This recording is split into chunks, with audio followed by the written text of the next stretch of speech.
I'm going to say something, literally. Guys, all right, listen, you can murder me in the comments for this. This is going to be, again, I think a bit more my opinion than it is based on actual strategy thinking. Justin Bieber's wife, everyone's going to kill me for not knowing her name. Okay, y'all. Hello? Is this thing on?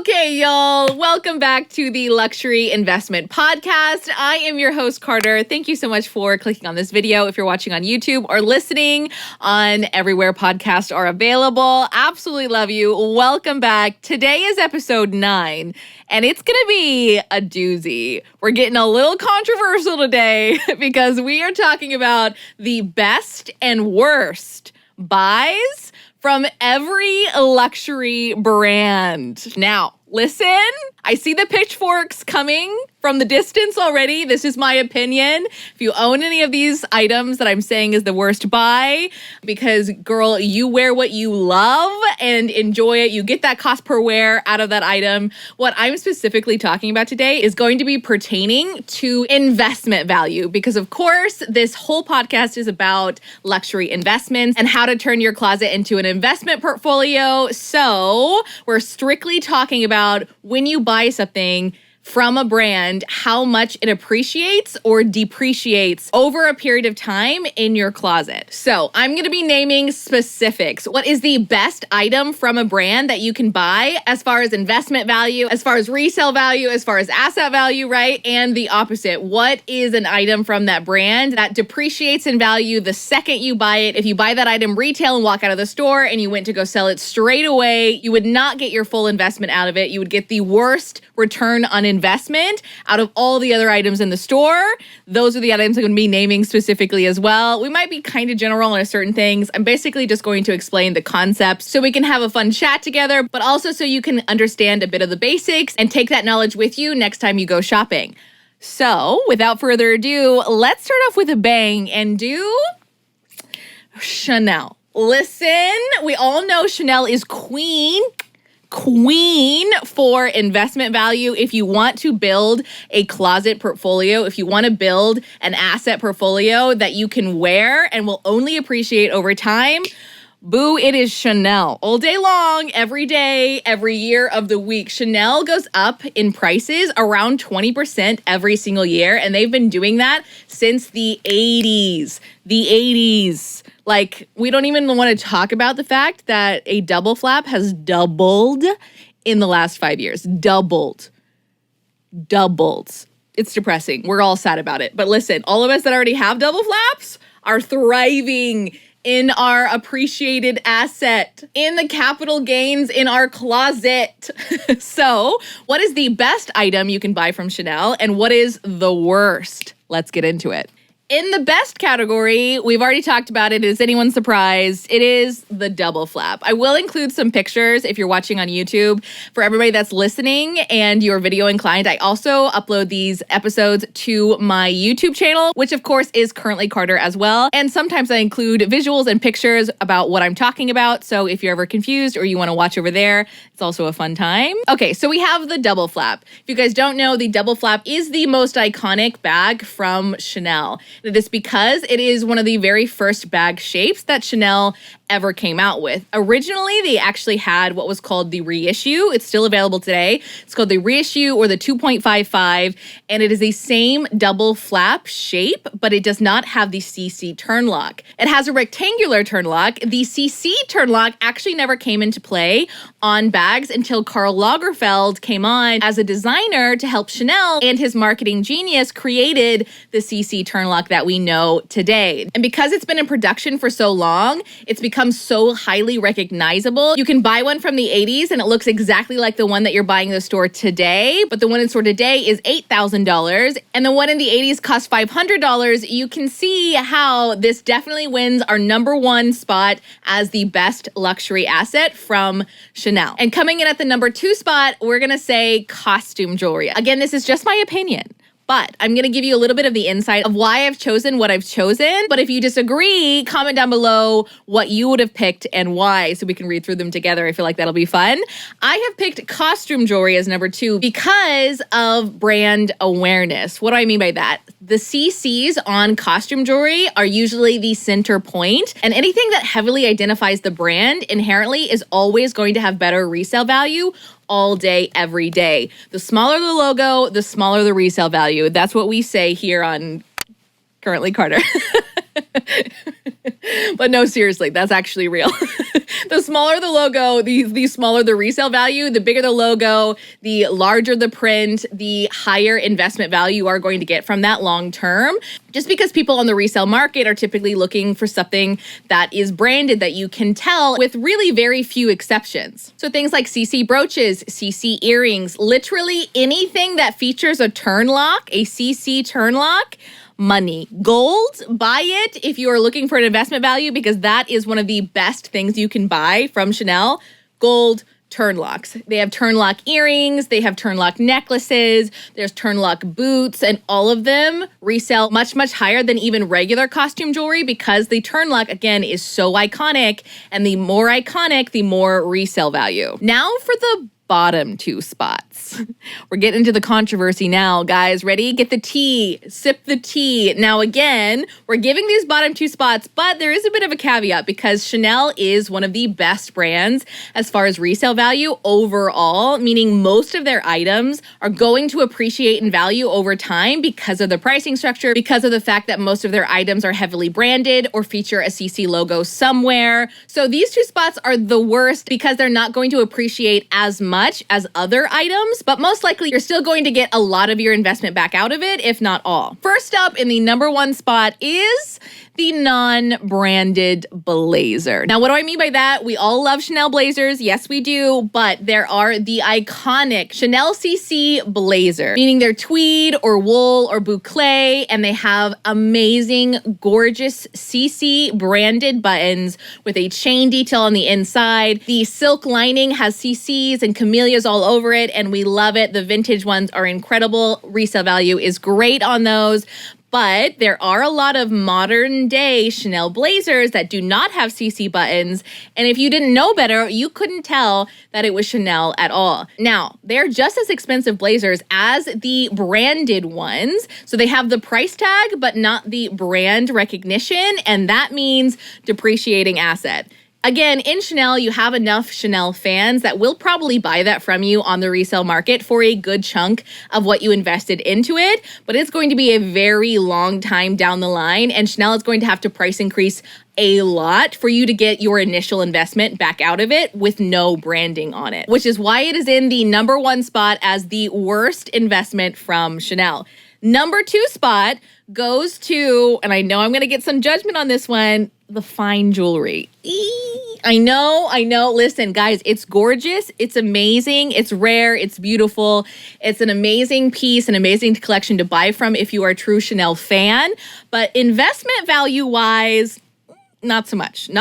And that is because, again, it does not have the logo recognition along with it. If you are a Chanel fan, you know what the cushion ring looks like. It's gorgeous. It's beautiful. But would the average Joe know what the cushion ring looks like and is? Probably not. Would the average Joe maybe buy a Chanel ring that had a CC logo on it? Yes, but there are a lot less people that are going to notice and buy something like the cushion ring, but the cushion ring comes at a much higher entry price than costume jewelry does. The cost per wear of that ring is very, very low, and therefore a great investment maybe for you, but as far as an appreciating asset, not so much. Okay, so now that you've gotten a bit of the logic and the thought process behind what makes a good investment value, let's kind of power through some of these other luxury brands. Next up on the chopping block is Louis Vuitton. And coming in at number 1, one of the very best luxury items you can buy from Louis Vuitton as far as investment value is the vintage Louis Vuitton trunk. Oh my gosh, they're gorgeous. We love them, but there's only so many in circulation, meaning they are rare and incredibly timeless classic pieces. They look exactly the same modern day as they did vintage. And as we saw from the Chanel example, if an item has the same blueprint as its vintage predecessor, then it is a classic piece that will retain its value extremely well. Coming in at the number 2 spot is the Neverfull and Speedy. These are the two most classic, most iconic purses from Louis Vuitton, and therefore retain their value very, very well. You can love them, you can hate them, but they will retain their value because they go up in price every single year, and because they're a classic piece and highly recognizable, a lot of people are going to want them and buy them on the resale market, pushing up their price, meaning you're almost always going to get your initial investment back out of that bag if you sell it 5 years later. Obviously, condition matters, so it needs to be in good condition, but it is going to be very easy for you to get all of your initial investment back out of it, probably plus a profit. And coming in at number 1, the worst luxury item from Louis Vuitton is literally anything in epi leather. Now, epi leather is the colored leather from Louis Vuitton. They have it in a lot of different styles. They put it on a lot of different purses, and it is actually more expensive than the canvas bags in Louis Vuitton because, of course, it's pure leather versus the canvas material, but on the resale value, it is not a good investment. You will almost always lose out on money if you bought an epi leather item full retail in store because people just don't want full leather from Louis Vuitton because there isn't that classic monogram logo that everyone associates with Louis Vuitton and has become so classic. That is where your investment value is. That is what it's going to retain its value long term. Anything that has less logos or is just literally the opposite of what the classic item or category is in that brand is inherently going to be one of the worst things that you can buy as far as investment value. Coming in at the number 2 spot for the worst luxury asset from Louis Vuitton is the furniture. The furniture from Louis Vuitton is very much a novelty, expensive, luxurious, trendy item. It is not an item that is going to last the test of time. The egg chairs is what comes to mind when I'm talking about this. They are very much well known in luxury circles, but as far as long-term investment value, absolutely not. Down the drain. There's not going to be very many people at all that are going to pay you anywhere near what that cost retail value, and that is why it is definitely in the number 2 spot for the worst item you can buy from Louis Vuitton. Next up, we have Hermes. Now, of course, most of us know Hermes is one of the top brands as far as resale and investment value goes, but mostly on their leather goods. And that is really down to their marketing strategy. Because you cannot walk into the store and buy an Hermes leather good item, you have to be offered it. Inherently, it is always going to be much higher on the resale value because of that exclusivity, which is why, of course, the number 1 spot for Hermes is their purses. The Birkin, the Kelly, the Constance really all fit into this category as the number 1 spot for the best luxury item you can buy from Hermes. Is anyone surprised? Absolutely not. For the number 2 spot, though, in the best category, I'm actually going to go with maybe an unpopular opinion. I'm going to say the Oran sandal. The Oran sandal is a classic style of shoe from Hermes, and I'm putting this in the number 2 category because they are so incredibly iconic and comfortable and sought after that you are very easily going to get most of your investment back out of that shoe, even having wear on it. And that is because they are very recognizable, and all of the different kinds of colors they come in are very highly sought after and hard to find whenever you go into store. They're hard to find in your size. They're hard to find in the particular kind of leather you want. So as it goes, if you have a highly coveted color in a good size, you're going to have a large pool of people willing to buy that resale. And of course, the larger pool of people, the higher the resale value, the more competitive it is. And that is why I'm putting the Oran sandal in the number 2 spot. Okay, now for the opposite. The worst item you can buy from Hermes, I'm putting in the number 1 spot is the non-branded ready to wear. Hermes has a lot of amazing classic pieces that are so subtle in logo. Not even the most proficient luxury lover is going to be able to tell it's Hermes. Unless you are in Hermes all the time and you have just memorized the ready to wear for that season, there are many items that you are not able to tell that it is Hermes, but it has that Hermes price tag. And because it is so unrecognizable on the resale market, it is not worth very much. Most of the time, people are buying ready-to-wear and those items because they're trying to get their buying history up with their essay in order to meet the unspoken buying quota to maybe get offered a quota bag. So it's really more about the buying history and status with their essay than it's about the clothing that is so non-branded. Now, you will have other ready-to-wear items that have horse spits or have the H logo, and those are great. Those are great investment value because you have the brand recognition, but the ones that are crazy subtle that no one would be able to tell, not a good investment. And for number 2 in the worst spot, I am going to say the China. Now, there are a few exceptions. There are some very highly sought after, very iconic China sets and teacups and mugs that you can buy from Hermes that are amazing, but there are also very obscure ones that, again, not very many people are able to recognize and therefore is not going to be a good investment long term. If you ever wanted to resell that set, you're definitely going to be able to get some of your investment back out of it. There's enough people that would be able to recognize it or just want it because it's Hermes, but are you going to be able to get the full retail value out of it? Probably not. Next up, we have Dior. The number 1 best item that you can buy for the resale value of Dior is literally nothing. No.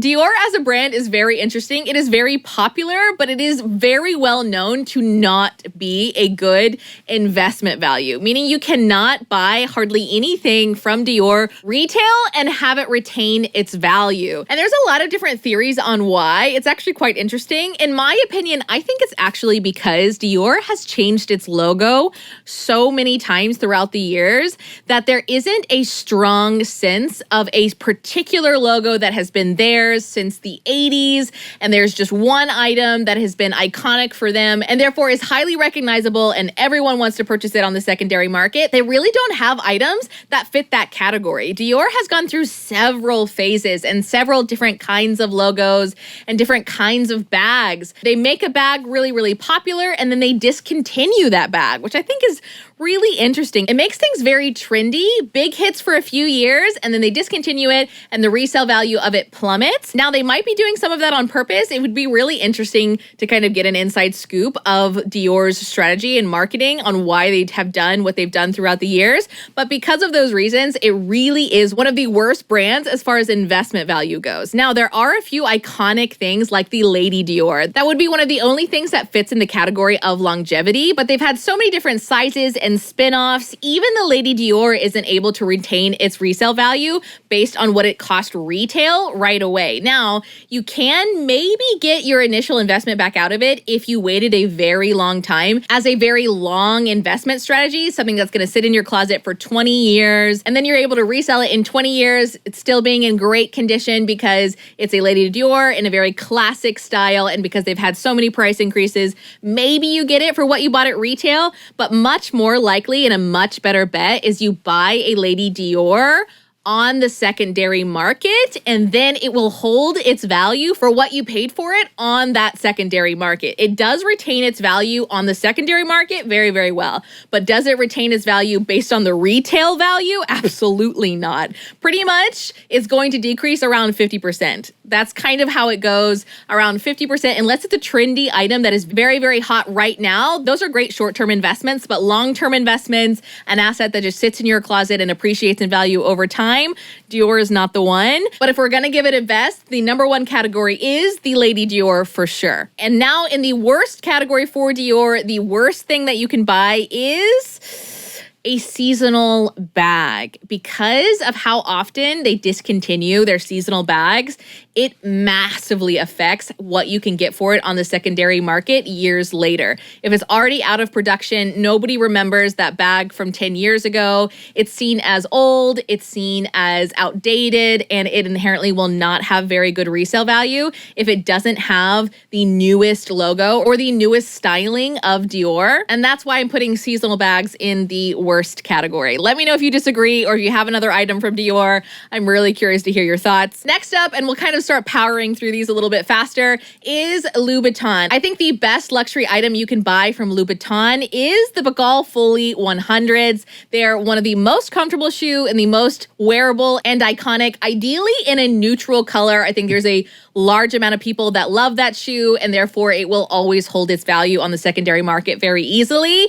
In the worst category for Louboutin is, without a doubt, Their bags. Guys, their bags and wallets go on such massive sale every single time Louboutin has a sale. Do not buy those retail. They are always so inflated on the retail price and they drop dramatically every single sale. And it's even hard to get the sale price out of those items on the resale market. Again, you are going to get some of your investment back out of it, absolutely. But are you going to get the full retail price, even maybe what you paid for at retail sales price back out of it on the secondary market?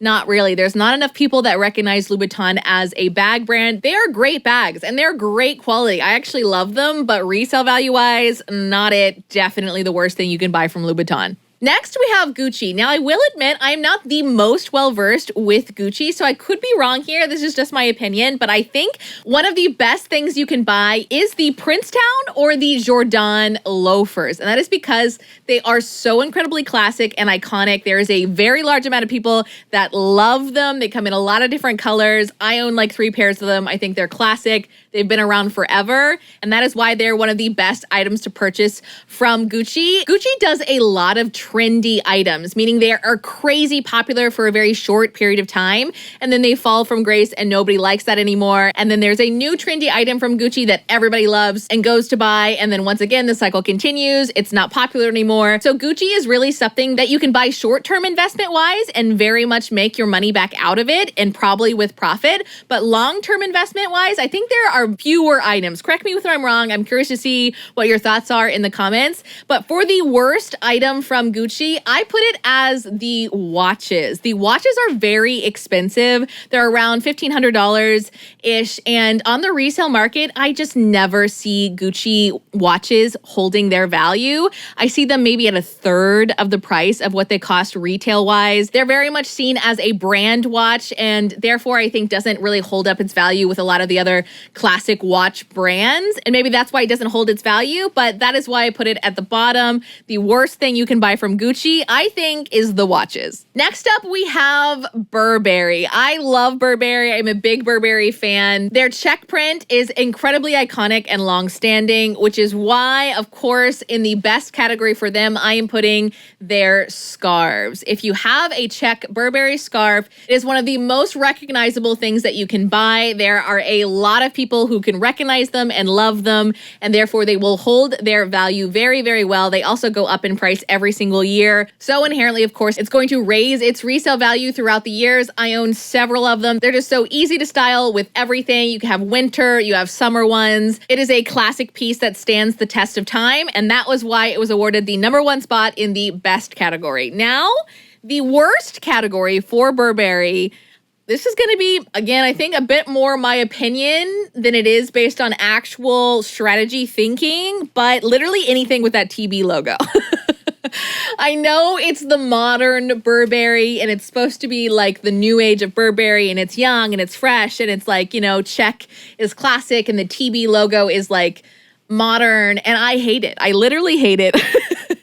I feel like this is the only one that I'm being particularly biased on, but I'm just not a fan of the TB logo. I think I just fell in love with Burberry for the check, and the TB logo almost, it literally, I'm going to say something, literally, guys, all right, listen, you can murder me in the comments for this, but I feel like it just looks like Tory Burch to me, right? Like it's TB, and like it's positioned in the same way that Tory Burch positions their logo. So it's just like maybe it's not really the same way. I don't know. When they first came out with it, I was just like, that's literally Tory Burch. Why are they making Burberry TB? No, you know. So anyway, listen, guys, you can murder me in the comments. Like I said, I get it. I will own this one, but it's mainly the worst because one, it's not classic. It's not iconic. There's probably some items in there that are like really popular and amazing. You could totally get all your investment back out of it. But based on principle alone, it's in the worst category for me.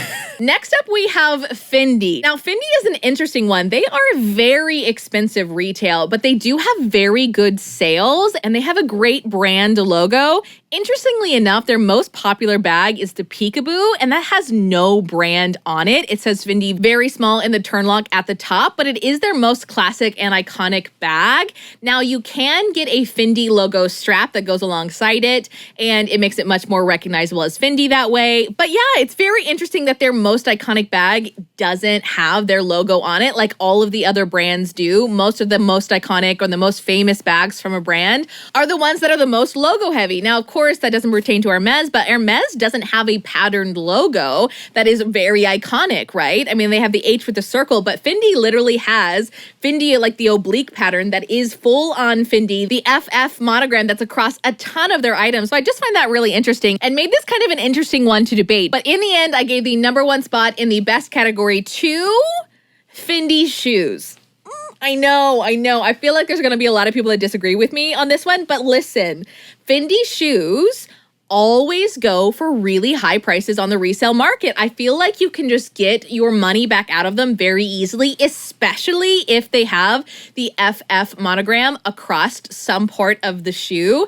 They're incredibly classy, they're very iconic, and I feel like they're just a really good investment value. Now, of course, they are shoes, so if you wear them, you're not going to be able to get your initial investment value back out of it, but I just find them to hold their value a lot more than other brands' shoes do, and that's why I gave this the best category. I feel like if maybe I thought about it longer, I could have come up with maybe a different something, but I don't know. I stand by shoes. I feel like shoes is a really good item to buy from Fendi, and you're going to get most of your original investment back out of it. Now, #1 in the worst category was an easy one. That is the Fendi straps.